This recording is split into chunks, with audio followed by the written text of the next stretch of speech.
Hey, welcome guys, it's Harrish here back with another video. In this video, I'm going to talk about whether or not you should buy the iPhone 12 Pro or not.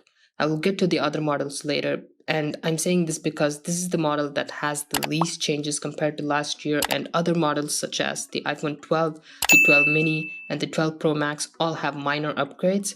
I can't call this year's updated iPhones to be one of the major updates because they use the same front design which they have been using for the past 3 to 4 years, and this has a physical design change and, as usual, a change in the hardware on the inside. So the reasons why you should avoid the iPhone 12 Pro and get the either three of the models are: number one, not a major upgrade.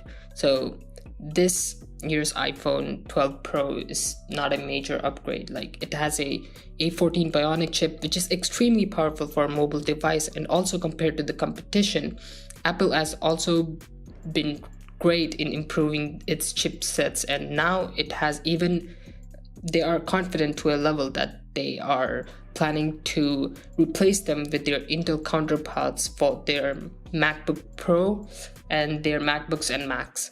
So let's come back to the iPhone 12 Pro situation. It hasn't changed a lot from the last year's model.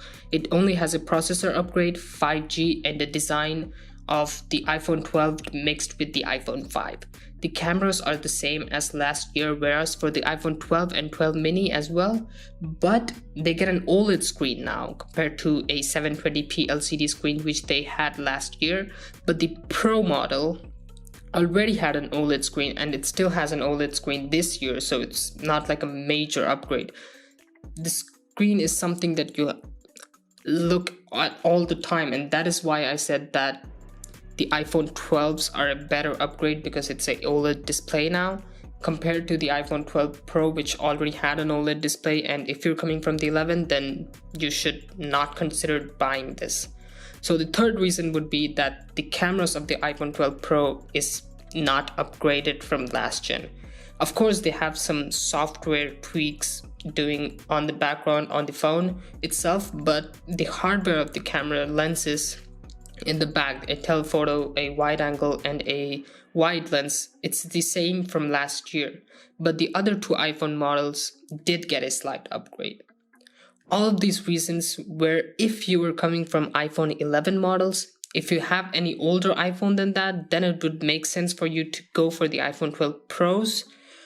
Otherwise, it's not worth it. Now that I have told you why not to buy the iPhone 12 Pro, I will be moving on to the other iPhones, such as the iPhone 12 mini, as it is an interesting device. First of all, it is small, hence the name mini, and that means that it has a smaller battery as well. Apple does not disclose the battery side, but it is estimated to be small. The point I'm trying to make is that 5G drains a lot of battery from the phone, so a small phone for that would not be ideal, because that would mean that you might need to have a charger with you at all times. But I think that Apple has done some optimizations to the software in order to maintain the battery life, and that is also the reason why Apple does not include a 120 Hz display, which would drain the battery even more on that small device.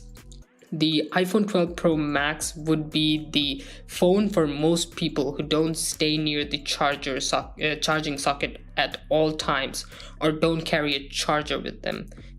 It's because the iPhone 12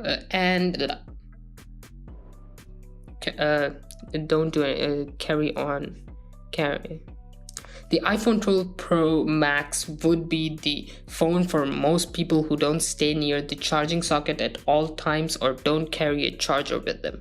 The iPhone 12 is in a sweet spot in terms of battery life, which is that it would provide your average battery life. The new iPhones will be faster than previous gen. Obviously, that happens every year, but it would not be that noticeable. So it wouldn't make sense for you to upgrade unless you get the 12 Pro Max, because that has the most upgrades out of the whole iPhone 12 lineup.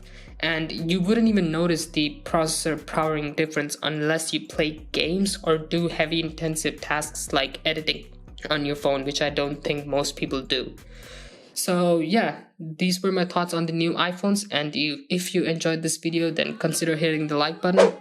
Follow me on social media, also subscribe to my channel, that would be marvelous. With that being said, I'm your host Harrish, and I'll meet you guys in the next video. Peace.